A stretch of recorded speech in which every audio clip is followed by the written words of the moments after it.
বিশ্বাস করেন রাসূলুল্লাহ সাল্লাল্লাহু আলাইহি সাল্লাম হাসরের ময়দানে অসংখ্য উম্মতকে জিজ্ঞেস করবে, এই আমলনামা যখন দেখবে, প্রত্যেকটা উম্মত তার নিজ নিজ আমলনামা রাসূলুল্লাহ সাল্লাল্লাহু আলাইহি সাল্লাম দেখবেন। এই আমলনামা দেখে নবী জিজ্ঞেস করবে, উম্মত 23টা বছর একটানা আমি কেঁদেছি, উম্মত 23 বছর তোদের জন্য আমি কেঁদেছিলাম। এমনও রাত গেছে সারা রাত উম্মতের জন্য আমি কেঁদেছি, সারা রাত দোয়া করছি উম্মতের জন্য।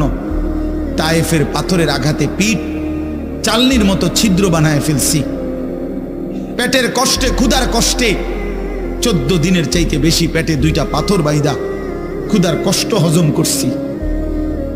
উহুদের দান দান শহীদ করা রক্তে আমি বেহুশ হয়ে আমি পড়েছিলাম।